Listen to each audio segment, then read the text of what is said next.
Olá, gente. Então tá, vou passar então a correção dos exercícios que eu tinha solicitado então para vocês na semana 3, tá? Lembrando que eu coloco lá no tópico sempre a semana e o início das atividades, certo, gente? Aquele não é o prazo de entrega é conforme o item da atividade, certo? Então tá, vou fazer só um recapitula rapidinho para vocês aqui, que é essa parte de a gente inicia agora um novo conteúdo, que é um conteúdo muito importante para introdução de função. E esse ano de primeiro ano de vocês é um ano em matemática que a gente vai trabalhar as funções. Então a gente começa com função de primeiro grau, segundo grau, função exponencial e função logarítmica, tá?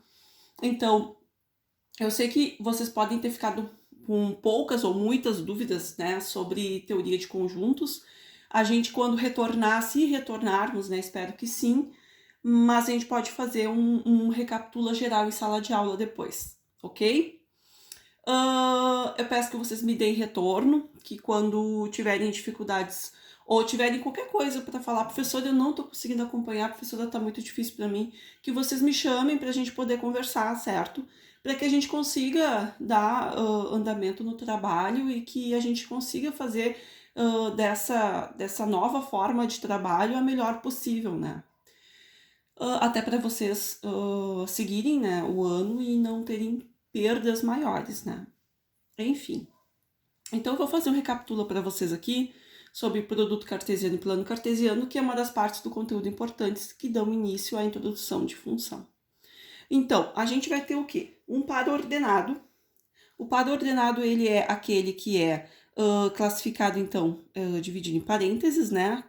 E ele vai ter sempre a primeira informação, sempre vai ser a informação do x, tá? A variável independente, e a segunda informação vai ser sempre a informação do y, variável dependente. Por que eu tô falando de variável se o problema, se o material não falou? Porque depois lá em função a gente vai definir para x e para y esse tipo de classificação, variável dependente e variável independente. Sempre que vem na frente é a variável independente, o que vem depois é a variável dependente.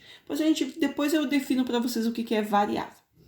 Enfim, aqui o que a gente importa então, o que vai ser importante para nós aqui então, é somente isso aqui, certo? O par ordenado vai ser sempre apresentado dentro de parênteses, né? Com o x primeiro e y depois. Aí vocês têm uma coisa que já não é tão, para alguns pode ser que não seja assim algo novo, né? Trabalhado no nono ano. Alguns às vezes não conseguem trabalhar, mas a gente vai ver aqui passo a passo, então. Quem nunca viu vai ver pela primeira vez e vai conseguir entender. Quem já viu, só para recapitular e reforçar, então. Aqui o plano cartesiano, né? Feito por Descartes. Então a gente tem aqui uma reta numérica dos números reais, tá? Ela tem números aqui inteiros, né, apresentada para vocês, mas na verdade é uma reta de números reais. Por que a reta de números reais? Porque o conjunto dos números reais englobam todos os números. E entre os espaços aqui a gente tem outros números, não é? Não é somente 1 e 2, a gente tem 1,1, 1,2, 1,01, 1,02 e assim por diante. Então a gente tem um infinito de números dentro de uma reta que infinita para os números positivos e infinita para os números negativos. Bom, então a gente tem uma reta numérica, né, na horizontal, que é sempre determinada para o x, e uma reta, tá, também numérica igualmente, assim como o x, na vertical, denominada sempre para na vertical sempre para o y. Então aqui na horizontal, que eu tenho o x, esse aqui é chamado de eixo das abscissas. Eu faço uma brincadeira para o pessoal não esquecer nunca essa coisa. O que é eixo das abscissas, o que é o eixo das ordenadas quando chegar no vestibular. Então eu brinco com eles. Eixo das abscissas, o x, abscissas, x, tá? Eu sei que pode parecer estranho, né? Mas é uma brincadeira que o pessoal faz. Eixo das abscissas, com 2 S, né? Eixo das abscissas. Aí o pessoal brinca com o eixo das abscissas, para não esquecer que aqui é o X. E aqui eu tenho o eixo das ordenadas, certo? Que é denominado para o Y. Aí aqui eu tenho um exemplo de pares ordenados. O ponto A é dado pelas seguintes coordenadas. Quando eu dou uma coordenada, eu dou o valor dele, né, a posição dele para o x e a posição para o y, para poder encontrar o ponto A. Então, eu vou encontrar o ponto A quando eu andar 4 unidades de x positivo a partir do zero e 4 unidades de y a partir do zero. Onde está o zero, professora? Bom, essas retas aqui, engraçado que elas se cruzam exatamente nos seus zeros. Então, o zero do x vai cruzar com o zero do y. Então, ela se sobrepõe exatamente no 0, 0. Então, esse ponto aqui que eu estou fazendo grandão, esse ponto aqui é o 0, 0, ou seja, 0 de x e 0 de y. Vamos indo lá, só vou fazer um recapitula com vocês. Então, eu tenho os quadrantes, né? Eu tenho os quadrantes, então é sempre dado em sentido anti-horário. Primeiro, segundo, terceiro e quarto quadrante. Aqui eu tenho, ó, gente, ó, eixo das abscissas, né? E o pessoal brinca, fala eixo das abscissas, para não esquecer que é o x. E eixo das ordenadas, como eu tinha falado para vocês. Certo?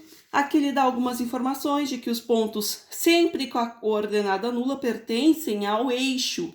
Então, por exemplo, aqui eu tenho o eixo x, mas não tenho nenhuma informação para y, ou seja, é nulo. Né? Tem o y? Tem, mas é nulo. Ou seja, o que significa isso? Que, na verdade, esse ponto vai estar sobre o eixo x. E esse aqui vai estar sobre o eixo y, certo? Sempre que eu tiver uma das informações zeradas, nulas, então a informação que estiver diferente de zero está sobre o eixo. E quando eu tiver 0, 0, professor, está sobre os dois eixos. Então, vamos ao primeiro exercício que eu tenho para vocês aqui, certo? Eu vou fazer o número 1, vou fazer 2 pontos, vou fazer o ponto A e o ponto B, e o restante eu vou dar o gabarito para que vocês possam corrigir, certo? Qualquer dúvida, me chama no WhatsApp que a gente conversa.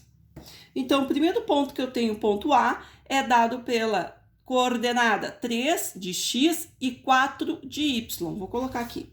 Eu fiz aqui numa folha milimetrada. Essa folhinha aqui é milimetrada porque ela tem quadradinhos bem pequenininhos. Então, uma folha milimetrada. A professora não tem folha milimetrada. Pode ser folha quadriculada? Pode. Professora, eu não tenho nenhuma das duas. Eu posso fazer no caderno, numa folha de ofício? Pode, mas desde que vocês utilizem régua. Tem que fazer com régua e tem que fazer bem bonitinho, bem... a distância entre os números tem que ser distâncias iguais para tantos os lados, certo? Aqui o que eu fiz? Eu deixei 3 quadradinhos de distância, né, para cada um dos números, tanto para direita, para esquerda, quanto para cima, quanto para baixo, 3 quadradinhos de distância, certo? Para a gente poder ter uma reta bem bonita. E é interessante que vocês já se acostumem a colocar os números bem bonitinhos e bem organizadinhos, para que vocês, quando forem fazer as funções, façam funções bem bonitinhas e as funções deem exatamente a função que corresponde. Desculpa, façam o gráfico da função, né? Façam exatamente o gráfico da função bem bonitinho para que ele fique exatamente correspondendo à função que vocês estão trabalhando. Certo? Então, vou fazer então o ponto A e o ponto B. O ponto A, vou colocar aqui do lado. O ponto A tem as coordenadas 3 e 4. Ponto B tem as coordenadas 4 e 3, tá? Vou pegar esses dois como exemplo. Então, primeiro ponto A, 3. 3 é o quê? Informação de... Primeira coordenada é sempre informação de x. E a segunda coordenada é informação de y. Então, vamos lá. 3 unidades de x. Então, eu conto sempre do ponto 0. 3 unidades. 1, 2, 3. Ok, parei aqui em cima. Vou andar 4. 4 para cima ou 4 para baixo? Para cima é positivo, para baixo é negativo. Ele é positivo, então eu ando para cima. Então, 1, 2, 3, 4. Aqui é o ponto A3, 4. Certo?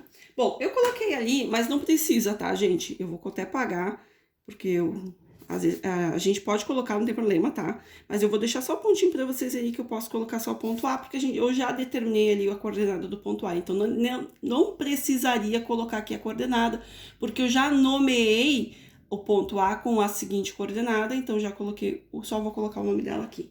E o B é ao contrário, 4. Então, 4 positivo e 3, né? Então, eu subo aqui.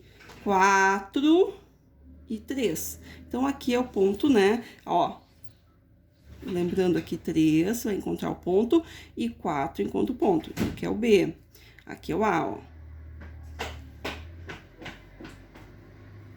Certo, gente?